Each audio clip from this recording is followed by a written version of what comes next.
नमस्कार अनि हार्दिक स्वागत छ दर्शकबिन कार्यक्रम सगरमाथा विशेषमा म भूपाल लुइटेल। नेपालको राजनीति बडो दाउपेचबाट गुज्रिरहेको छ। सरकार नयाँ बनाउने कसरत माओवादी केन्द्र, नेपाली कांग्रेस र जनता समाजवादी पार्टी बीच व्याप्त छ। यो बेला हाउस अन्त्य भएको अवस्था छ, संसद छैन। तथापि नीति तथा कार्यक्रम व बजेटका लागि फेरि संसद बोलाउनै पर्ने बाध्यता सरकारसँग छ। करिब 10-15 दिनको बीचमा संसद अधिवेशन आह्वान हुन सक्छ, बजेट अधिवेशन। त्यहाँ प्री बजेट सेसन, सरकारको नीति तथा कार्यक्रम लगायतका विषय छलफलमा आउनेछन्। तर त्यो सँगसँगै सरकारका विरुद्ध अविश्वासको प्रस्ताव आउन सक्ने व्याप्त आकलनका बीच सरकारले हाउस अन्त्य गरेको टिप्पणी भइरहेको छ र आफू विरुद्ध अविश्वासको प्रस्ताव पारित हुन नदिन प्रधानमन्त्रीले दाउपेच सुरु गर्नुभएको जगजाहेर भएको यति बेला टिप्पणी सुरु भएका छन्। यसकारण कि नेकपा एमालेकै माधव कुमार नेपाल समूहका 27 जना सांसदलाई कारबाही प्रक्रिया सुरु गरिएको छ र उनीहरू निलम्बनमा पर्ने लगभग निश्चित जस्तै देखिएको छ।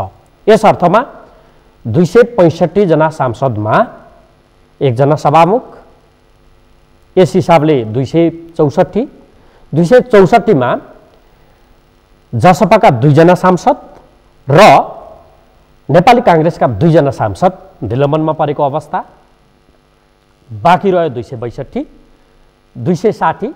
260 मा बहुमत पुर्याउनका लागि, सरकार बन्नका लागि 231 जना सांसद आवश्यक पर्छ।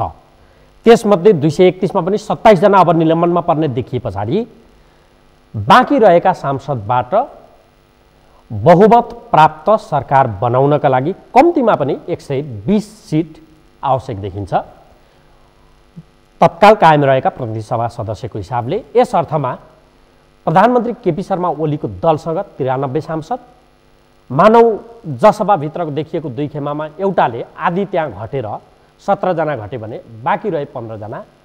त्यो 15 माओवादी केन्द्रको 51, 52 र कांग्रेसको 60, 61। यो हिसाब गर्दा गठबन्धनको सरकार बन्न सक्ने अवस्था त देखिन्छ। तर विडम्बना त्यही गठबन्धनको सरकार जो प्रधानमन्त्री केपी शर्मा ओलीका विरुद्ध आन्दोलनमा गयो, त्यो बीच गठबन्धन बन्न सकेन आजका दिनसम्म, करिब 2 महिना गुज्रिँदा। यो के भइरहेको छ, अब के होला? चासो यही देखिन्छ। माओवादी केन्द्रले समर्थन फिर्ता लिन सकिरहेको छैन। उसको दाबी, तर्क यो छ, समर्थन फिर्ता लिइसक्दा प्रधानमन्त्रीले विश्वासको मत लिनुहुन्छ। विश्वासको मतमा उहाँ फेल हुँदा उहाँले सो त ठुलो दलको हिसाबले प्रधानमन्त्री नखाएर त्यस पछाडि गठबन्धनका सम्भावित ती संविधानका धाराहरूलाई उपयोग नगरेर फेरि प्रतिनिधि सभा विघटन गर्छु, त्यो कदम प्रधानमन्त्रीले चाल्न सक्नुहुन्छ र मुलुक चुनावै जान्छ। यो अवस्थामा चुनाव जाँदा आफ्नो हविगत हुन्छ भन्ने उसलाई डर र यही बेला कांग्रेस भित्र रूपमा त्यही चाहन्छ, उसलाई लाभ हुन्छ। यावत खालका क्याल्कुलेसन यो बीचमा भएका छन् र मुलुक चुनावतर्फै जाने आकलन व्याप्त छ। अब के होला त? त्योभन्दा फरक समीकरण बन्छ या त्यही हुन्छ? राजनीतिक विश्लेषक प्राध्यापक डाक्टर गोविन्द गुरागाईसँग आजको कार्यक्रममा कुरा गर्छौँ। सर्वप्रथम म उहाँलाई स्वागत गर्छु। स्वागत छ डाक्टर साहब। धन्यवाद।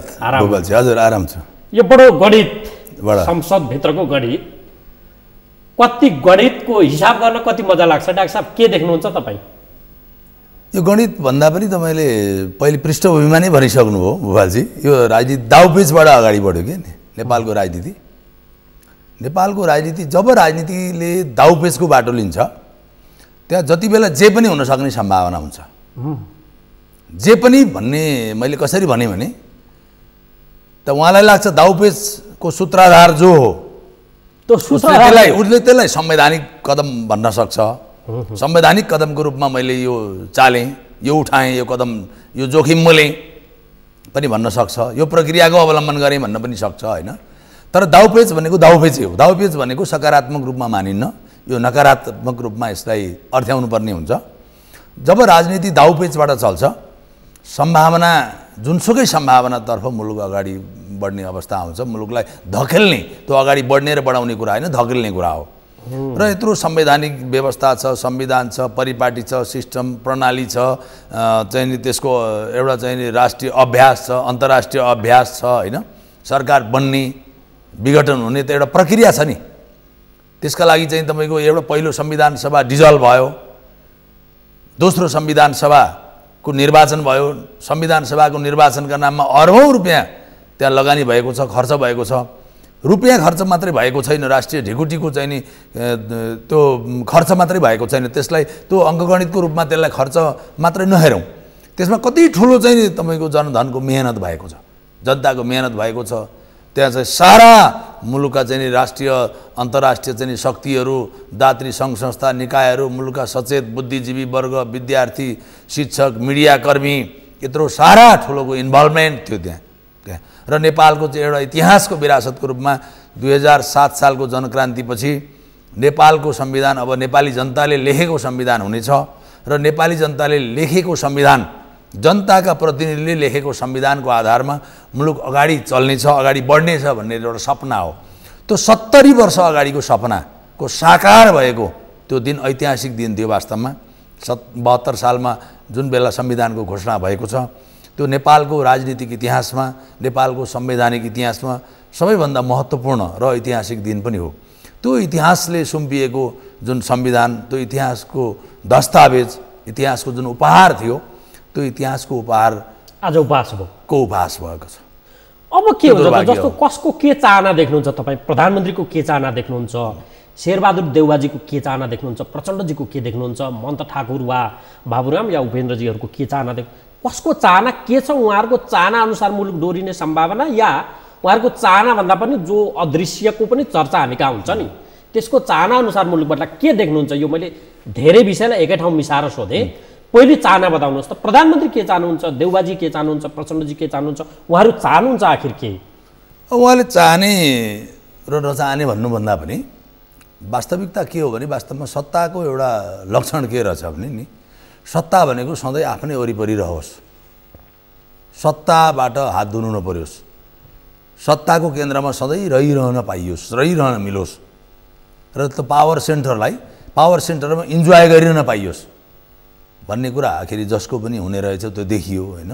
तर त्यो पनि अहिले बढीभन्दा बढी अहिले नै देखियो कि अहिले कस्तो बेलामा हो भने तपाईँको चाहिँ नि यो 74 सालमा सम्पन्न भएको प्रतिनिधि सभाको निर्वाचनमा यद्यपि माओवादी केन्द्रसँग तत्कालीन नेकपा एमालेको गठबन्धन भयो, गठबन्धनमा सहज रूपमा नेपाली जनताले कम्युनिस्ट, खास गरी कम्युनिस्ट मतदाताले स्वीकार गरे र छरिएका ठुला कम्युनिस्टहरू पनि एकीकृत भए र त्यसबाट ठुलो जनमत प्राप्त भयो। करिब 2/3 हाराहारीमा त्यो जनमत प्राप्त भएको थियो। त्यो नेपाल आखिरी जुनै कम्युनिस्ट दर्शनको नाममा प्राप्त होस्, जुनसुकै दर्शनको नाममा प्राप्त, आखिर नेपाली जनताको मत थियो। त्यो नेपाली जनताको मतमाथि अत्यन्तै ठुलो अवमूल्यन हो, यो धोकाधडी हो। राजनीतिमा यति ठुलो बेइमानी, यति ठुलो धोकाधडी हुन सक्दैन, यो अक्षम्य हुन्छ र हुनु हुँदैन र यसले गलत परम्परा पनि सँगसँगै बसालेको छ। यहाँ धोकाधडीको कुरा त त्यसमा पनि जोडिन्छ, परम्परा पनि गलत बसाल्यो। त्यही त यहाँ के देख्यो भने नि, प्रधानमन्त्री 5 वर्षका लागि म त निर्वाचित हुँ, 5 वर्ष मैले चलाउन पाउनुपर्छ। भलै त्यो पार्टीभित्रको आन्तरिक द्वन्द्व एउटा छ, बाहिर देखिँदा त म 5 वर्षको प्रधानमन्त्री हुँ नि, कारणहरू जे हुन् ती कारणसँग म सहमत छैन, परिणाम जनताले देख्दा 5 वर्षको म प्रधानमन्त्री हुनैपर्छ, त्यो हो। यो म्यान्डेट जनताको यो थियो, त्यसकारण यो पुरा गर्न पाउनुपर्छ। उहाँको दाबी, तर्क, आजको दिनसम्मको उहाँको जेसुकै भनौँ, चाहे त्यो डिपी भनौँ, तर्क भनौँ, जेसुकै होस्, अरू पक्ष त्यसलाई स्वीकार्न तयार भएनन्। आजको हकीकत यो अवस्थामा भयो र बाहिर देखिँदा एक खालको विश्लेषण हामीले के बुझ्न सक्छौँ भने, तिमीहरू लतारिन तयार हुन्छौ भने हौ, नत्र अवस्था हायल कायल हुन्छ है तिमीहरूको भने जस्तो नि व्यवहारले त्यो देखिन्छ। आन्दोलन गर्दा पनि धर भएन, विघटन गर्दा पनि धर भएन, फर्किएर आयो। तर उहाँहरूले टसको मस गर्न सकेको देखिएन। गठबन्धन सङ्ख्याले हेर्दा पुग्छ, बाहिरबाट देखिन्छ, त्यो बिच पनि सहमति बन्दैन। भन्नुको अर्थ लत्रिन नचाहँदा पनि उहाँलाई टसमस गर्न सकिएको अवस्था देखिन, बरु त्यो गर्न चाहने उहाँका विरुद्ध लाग्नेहरूको चाहिँ हायल कायल भएको अवस्था देखिन्छ के। यो फन्ती घुमे जस्तो यो हो कि यो के भइरहेको, यो बताउनु नबुझ्ने गरी। पहिलो कुरा अलिकति यहाँलाई के स्पष्ट गरौँ भने नि, संसदीय शासन प्रणालीमा प्रधानमन्त्री 5 वर्ष भन्ने कुरा नै त्यसरी दाबी गर्न हुन्न कि।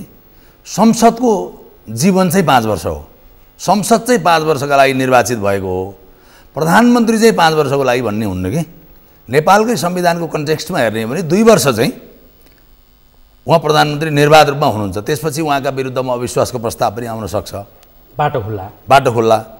अनि त्यसपछि चाहिँ जस्तै कोअलिसन गभर्मेन्ट हो नि, कोअलिसन पार्टनरले विथड्र गर्न सक्छ, आफ्नो समर्थनलाई विथड्र गर्न सक्छ नि त। सकेपछि विकल्पमा जानु पर्यो उहाँले, कि विकल्प छोड्नु पर्यो, कि विकल्पको बाटो उहाँले चाहिँ सफल गर्न पर्यो, होइन भने विकल्पलाई सहज उहाँले ट्रान्सफर गरिदिनु पर्यो, छोडिदिनु पर्यो। म पनि 5 वर्षको भन्न पाइएन कि 5 वर्ष उहाँलाई 5 वर्ष उहाँलाई दिन पनि सक्छ संसदले, होइन? अथवा त संसदका माननीय सदस्यहरूले 5 वर्षको लागि उहाँलाई समर्थन गरे, उहाँको विरुद्धमा अविश्वासको प्रस्ताव आउन सक्छ, आयो भने पनि उहाँले पराजित गरिदिन सक्नुहुन्छ।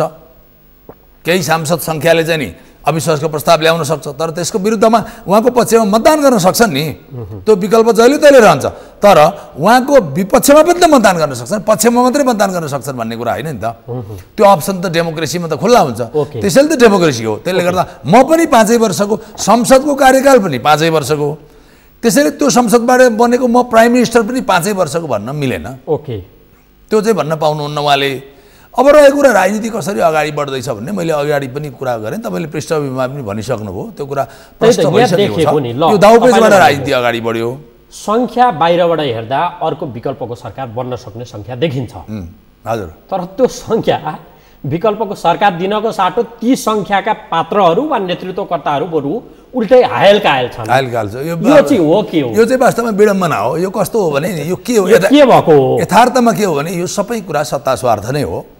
हिजो चाहिँ नि पुस 5 गते सङ्घीय प्रतिनिधि सभाको विघटन प्रधानमन्त्रीले गर्नुभयो, होइन? विघटन सदर बदर के थियो भन्ने आम बहस चल्यो, तर सम्मानित सर्वोच्च अदालतले एउटा निर्णय दियो, फैसला दियो कि प्रतिनिधि सभा पुनर्स्थापना भयो। प्रतिनिधि सभा पुनर्स्थापना भयो त प्रधानमन्त्रीले त्यसलाई त्यति अस्वाभाविक रूपमा लिएको पनि देखिएन। उहाँको मनभित्र के थियो त बेग्लै कुरा थियो, सार्वजनिक रूपमा त्यति सहज रूपमा लिएको अवस्था रह्यो, त्यसलाई स्वीकार्नु वास्तवमा त्यो पनि एउटा वास्तवमा उहाँको लागि त्यो एउटा राम्रो पक्ष थियो कि सबैले के अनुमान गरे भने प्रधानमन्त्रीले सम्मानित सर्वोच्च अदालतको फैसला आइसकेपछि यसमा अलि चाहिँ रियाक्सनरी चाहिँ टिप्पणी गर्नुहुन्छ कि त्यसरी प्रस्तुत हुनुहुन्छ कि भन्ने थियो, त्यसलाई सहज रूपमा लिइदिनु भयो। यो कुरालाई सहज रूपमा लिइदिनु भयो भन्ने हुँदै पनि फेरि एकाएक कस्तो भयो भने त्यो संसदमा जम्मा चाहिँ तपाईँको 9 पल्ट अधिवेशन बैठक चल्यो, करिब 44 दिन चाहिँ नि त्यो अधिवेशनको अवधि रह्यो, 12.5 घन्टा जति चाहिँ नि बैठक चल्यो भन्ने तथ्याङ्क पनि छ। एक दिन पनि सम्माननीय प्रधानमन्त्री एक दिन पनि पुगेर संसदमा जानु भएन, पुगेर अब होइन अधिवेशन संसदको बैठक सुरु हुनुभन्दा अगाडि जाने, अनि सुरु भइसकेपछि पुग्ने, सुरु हुनुभन्दा अगाडि जाने, सुरु नभइकन फर्किने, अनि त्यस सकिएपछि जाने अनि फर्किने, त गएको आएको भएन नि। त्यो त किन, अब त घर हेर्न गएको कि के हेर्न जानु भयो, त बेग्लै कुरा भयो, होइन? अधिवेशनको ओनरसिप त उहाँले लिनु भएन नि त। भनेपछि त्यसबाट के बुझ्यो भने उहाँले सम्मानित सर्वोच्च अदालतको फैसलालाई पनि त्यति चाहिँ नि स्वीकार गर्नुभएको अवस्था देखिएन। यद्यपि सार्वजनिक टिप्पणीको रूपमा मैले सहज रूपमा मान्छु भन्नुभयो, तर उहाँको व्यवहार त त्यो प्रमाणित भएन, पुष्टि भएन। किन बाबा देशको कार्यकारी प्रधानमन्त्री जुन संसदले उहाँलाई प्रधानमन्त्री निर्वाचित गरेको छ त्यो संसदको बैठकमा एक दिन पनि उहाँले उपस्थित हुनु हुँदैन। यसको मतलब संविधान संसदीय व्यवस्थाप्रति उहाँको निष्ठा के हो? उहाँको निष्ठा छैन भन्न खोजेको होइन मैले, तर उहाँको व्यवहारले पनि प्रमाणित गर्नुपर्छ कि पर्दैन? गरिदिनु भएको भए राम्रो हुन्थ्यो भन्ने कुरा हो। एउटा संसदले निर्वाचित गरेको प्रधानमन्त्रीलाई संसदप्रति नै अनास्था छ, निष्ठा छैन भन्ने कुरा म त्यो भनिरहेको छैन र भन्दिनँ पनि, तर व्यवहारले त्यसतर्फको शङ्का त जन्मायो नि। त्यसतर्फ आखिर संसदमा त उहाँ बैठकमा जानुपर्छ नि, देशको कार्यकारी प्रधानमन्त्री हो नि, उहाँलाई बोलाइएको पनि छ, उहाँ जानुपर्छ संसदको बैठकमा सट्ट जाने, उहाँ प्रधानमन्त्रीको रूपमा बस्ने, उहाँले सम्बोधन गरिदिनु पर्ने हुन्छ। हेर्नुहोस्, सम्बोधन गर्नुपर्छ नि, प्रधानमन्त्रीले सम्बोधन पनि जानु नै भएन, सम्बोधन गर्ने कुरा त परै जाओस्। अब उहाँको नजिकका सल्लाहकारले के सल्लाह दिनुभयो त्यो कुरा पनि बेग्लै होला, तर सल्लाह फेरि हाम्रो सम्माननीय प्रधानमन्त्रीलाई त्यति धेरै ठुलो सल्लाह सुझाव पनि चाहिन्छ जस्तो मलाई लाग्दैन। उहाँको मनसाय चाहिँ चुनावतिरै भन्ने तपाईँको? उहाँको मनसाय चुनावतिरै छ भन्ने अब भन्ने मलाई लाग्छ। अर्को कुरा लाग्छ मात्रै होइन, त्यही नै देखियो। अब अर्को दलबीच कोलिसन हुने भने त चुनाव नहुने परिस्थिति बन्छ। मैले अलिकति प्रश्न पारिहाल्नु अगाडि कुरा। अब जतिखेर सङ्घीय प्रतिनिधि सभा विघटन भएको थियो त्यति बेला नेपाली काङ्ग्रेस स्वाभाविक रूपमा प्रमुख प्रतिपक्षी दल अब यो असंवैधानिक कदमको रूपमा ऊ आयो सडकमा हैन, देशव्यापी रूपमा उसका चाहिँ स्थानीय तहसम्म वडा तहसम्मका विरोध कार्यक्रमहरू चाहिँ प्रस्तुत भए। अगाडि चाहिँ ऊ एग्रेसिभली अगाडि आयो। सुरुमा त कुरा पनि आयो असंवैधानिक कदम चाहिँ भन्ने, तर आन्दोलन चाहिँ नआउने भन्ने, तर पछि त्यसलाई आन्दोलनको रूपमा पनि ल्यायो। त्यस्तै जसपाले पनि आन्दोलन घोषणा गर्यो। सबै पार्टीले आफ्ना किसिमले, माओवादी केन्द्रले पनि गर्यो। असंवैधानिक भनेर सङ्घीय प्रतिनिधि सभाको प्रधानमन्त्रीबाट भएको विघटनलाई असंवैधानिक भन्ने पार्टीहरू सम्मानित सर्वोच्च अदालतको फैसलाले पनि असंवैधानिक भनेर ठहर गरिदियो। त्यसपछि पुनर्स्थापित भएको प्रतिनिधि सभामा प्रतिनिधित्व गर्ने राजनीतिक दल जसले असंवैधानिक भने उनीहरू एक ठाउँमा आउन सके त? त्यही त, यो किन सकेन? त्यो राजनीतिको नैतिकता हो कि होइन? हो, यो किन सकेन? कसले चलाएर नसकिरहेको या के छ यहाँ? यो नैतिक धरातलबाट चुकेको हो नि, अवस्था हो नि। हो, त्यही त, यो किन यो राजनीतिक इमान त्यो भित्र देखियो? त्यही त, त्यसो भन्नु पर्थ्यो। होइन, त्यसो भए असंवैधानिक किन भन्नु पर्थ्यो? हो, त्यही त, म तपाईँलाई सोध्दैछु, यो किन त्यो भयो होला त? यो त सत्ता स्वार्थ जस्तो, त सत्ता स्वार्थ हेर्नुहोस् के भयो भने, सत्ता स्वार्थ कसरी भयो भने, अब काङ्ग्रेसलाई माओवादी केन्द्रले अविश्वासको प्रस्ताव पेश नगरुन्जेल विश्वास भएन। अब माओवादी केन्द्रले अविश्वासको प्रस्ताव पेश गरेर मात्रै विश्वास लिने कुरा आएन, जसपाको पनि समर्थन सुनिश्चितता चाहियो। जसपामा पनि तपाईँको दुई धार प्रत्यक्ष रूपमा देखियो, सार्वजनिक रूपमै देखियो। अब उपेन्द्र यादव र डाक्टर बाबुराम भट्टराईले को समूह प्रधानमन्त्रीको विरुद्धमा, अब महन्त ठाकुर अर्का अध्यक्ष र चाहिँ राजेन्द्र महतोको समूह सम्माननीय प्रधानमन्त्री केपी ओलीको पक्षमा भइसक्यो। त्यहाँ पनि देखिएन नि, एकमत त त्यहाँ पनि आएन नि। त्यसो भएपछि त काङ्ग्रेसले निर्णय गरेर पनि के गर्ने? अविश्वासको प्रस्तावमा माओवादीले अविश्वासको प्रस्ताव राखेर पनि के गर्ने? माओवादीले चाहिँ नि समर्थन विथड्र गरेर पनि के गर्ने? काङ्ग्रेसले अविश्वासको प्रस्ताव राखेर पनि के गर्ने? अघि राख्नको लागि राख्नै बेग्लै कुरा हो, तर त्यसमा पछि त बहुमतको सुनिश्चितता त चाहिन्छ नि। यो कुरा भयो। यो कुरा भइसकेपछि त्यहाँ सत्ताको चाहिँ नि तपाईँको लेनदेनका प्रक्रियाहरू, ती क्रियाकलाप सुरु भए। सत्ताको लेनदेनमा जसपा चाहिँ देखियो निर्णायक। अब जसपाको चाहिँ नि महन्त ठाकुर र राजेन्द्र महतो तर्फका मान्छेहरू सबै चाहिँ सत्तामा गएर मन्त्री खाने यो दाउमा रहे। अब हाम्रा चाहिँ आफ्ना पार्टीका रेशम चौधरी भन्ने, यी विभिन्न झुटा मुद्दा भन्ने, यी हाम्रा पार्टीका नागरिकताका माग भन्ने, यी सब देखावटी कुरा हुन्। तर नि तपाईँले भनेको तर्क जसपाको एउटा खण्ड सत्तामा जाँदा तयार हुने बित्तिकै पनि प्रधानमन्त्री केपी शर्मा ओलीको सरकार त जोगिनै देखिन्न नि। उहाँले 27 जनालाई त कारबाही गरिसक्नुभयो, संख्या घटिसक्यो। आजको कुरा हो, हिजोसम्म त जोगिन्थ्यो नि। त्यही त, आजबाट त अर्कोतिर मोडिसक्यो नि। अर्कोतिर मोडिसक्यो। अब के हुन्छ? अब के हुन्छ? अब हुने के हो भने नि, राजनीति भनेको कहिले अब जुन दाउपेचको कुरा भयो नि, यहाँ त सुरु त आज हामीले दाउपेचबाटै सुरु गऱ्यौँ। अब दाउपेचबाटै राजनीति टुङ्गिन्छ। अब के हुन्छ? प्रधानमन्त्री सकेसम्म अरूलाई बहुमत पुग्न नदिने र आफ्नो विरुद्धमा अरूले बहुमत पनि पुर्याउन नसकोस् अविश्वासको प्रस्तावमा, र अरूले पनि एक्सर्साइज गरेर बहुमत पुर्याएर सरकार बन्न नसकोस् भन्ने लाइनमा हुनुहुन्छ। त्यसको अर्थ चुनाव? त्यसको अर्थ चुनाव हो। उहाँ के चाहनुहुन्छ भने यो प्रतिनिधि सभा जुन सम्मानित सर्वोच्च अदालतले पुनर्स्थापना गरेको छ, यो प्रतिनिधि सभाले सिधै यसले चाहिँ सरकारलाई असहयोग गरेको छ, संसदले सरकारलाई सहयोग गरेको छैन, र सरकारले पेश गरेका बिल विधेयकहरू पनि चाहिँ पास गर्नेतिर, कानुन बनाउनेतिर यो अगाडि बढेको छैन। त्यसले गर्दा त्यो सन्देश दिन चाहनुहुन्छ उहाँ। र अनि उहाँ यो प्रतिनिधि सभाबाट अर्को वैकल्पिक सरकार बन्न सक्ने सम्भावना छैन भन्ने कुरा उहाँ चाहिँ सन्देश दिन चाहनुहुन्छ। त्यसलाई प्रमाणित गर्ने उहाँको कोसिस रहन्छ, र उहाँको प्रयास भनेको चाहिँ चुनावको घोषणातिर जान्छ। अब चुनावको घोषणातिर गइसकेपछि, यो जाने अवस्था उहाँको देखिसकेपछि त्यसकै पूर्वाभ्यास हो यो सुरु गर्नुभयो उहाँले, जुन कति 26-27 जनालाई उहाँ कारबाही गरिसक्नुभयो। अब प्रदेशको कुरा छाडिदिउँ, यहाँ पनि 25 भन्दा बढीलाई कारबाहीतिर गइसक्नुभयो उहाँ। यसको मतलब माधव नेपाल खेमाले भोलि फ्लोर क्रस गर्ला र मेरो सरकार अपदस्थ होला र विपक्षी गठबन्धन मन्ला मेरो विरुद्धमा भन्ने उहाँलाई लाग्यो। त्यो लागेपछि मान्छे छानेर उहाँले कारबाही गर्न थाल्नुभयो। मान्छेको ठिक बेठिक, उचित अनुचित, जायज नाजायज भन्ने कुरा रहेन। यहाँ भनेको चुनावमा जाने उहाँको मकसद यदि हो भने त्यो उहाँले नै गराउने चुनावका प्रति काङ्ग्रेस, जसपा वा माओवादी केन्द्रले त फेरि प्रश्न उठाउँछन् नि। होइन, प्रश्न त उठाउँछ भनेको सर्वदलीय बैठक बन्ने हो कि राष्ट्रिय सहमतिको सरकार बन्ने हो कि उहाँले नि चुनाव गराउनुहुन्छ कि यो कति सम्भावना छ त? होइन, स्वाभाविक रूपमा उहाँले जसरी कारबाहीको डन्डा चलाएर चुनावमा जाने कोसिसमा हुनुहुन्छ नि, त्यो कोसिसको मेसेज पनि के हुन्छ, सँगसँगै त्यो कोसिससँग एउटा मेसेज हुन्छ क्या। त्यो मेसेज के हो भने एट एनी कस्ट उहाँले चुनाव जित्ने तयारीमा जानुहुन्छ। राज्यका होइन उहाँको प्रयास त्यो हुन्छ।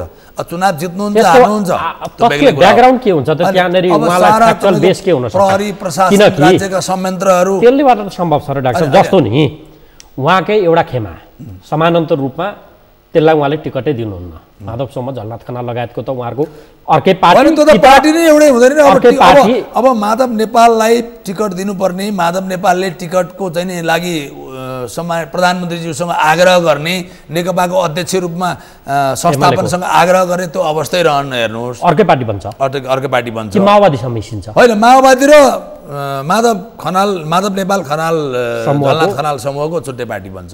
हेर्नुहोस् त्यो चुनावी गठबन्धन बन्छ कि पार्टी नै एउटै हुन्छ? त्यो होइन अब गठबन्धन गर्नुहुन्छ कि पार्टी एउटै गर्नुहुन्छ त्यो उहाँहरूको कुरा भयो। मलाई लाग्छ अब जाँदाखेरि उहाँहरू गठबन्धनमा जानुहुन्न, पार्टी नै एक हुन्छ। फरक फरक पार्टी एउटै पार्टी होइन पार्टी नै एक हुन्छ, किनभने गठबन्धन भरोसा नहुन सक्छ। भनेको माधव नेपाल झलनाथ समूह र प्रचण्ड बीचको एउटा भिन्दै पार्टी हुन्छ, त्यो पार्टी चुनावमा पुग्छ। अहिले के छ भने नि कुरा अभ्यास दुइटैको छ कि भनेको कांग्रेसले एक्लै चुनाव लड्छ। अब कांग्रेसलाई त एक्लै चुनाव लड्छ नि। जसपा र ओली सरकार बीचको गठबन्धन अनि राप्रपा वा राजावादी जो हिन्दू धर्मको पनि माग गरिरहेछन् तिनीहरू बीचको गठबन्धन बनेर चुनावमा जाने सम्भावना ओली सरकारको हुन्छ कि हुन्न? ओली सरकारको गठबन्धन गर्ने सम्भावना हुन्छ। अब ओलीले जसरी पनि चुनाव जित्ने चाहिँ उहाँ दाउमा प्रपञ्चमा हुनुहुन्छ होइन। भनेको धर्मका स्वाभाविक रूपमा होइन, ओलीको ठाउँमा अर्को थियो भने पनि कुरा त्यही हुन्थ्यो। चुनाव जित्ने, चुनाव हार्नका लागि चुनाव घोषणा गरिन्न होइन। गिरिजाप्रसाद कोइरालाले नि 51 सालमा जित्नका लागि घोषणा गर्नुभएको थियो, अब भएन। त्यो बेग्लै हुने नहुने कुरा परिणामले देखाउने कुरा हो।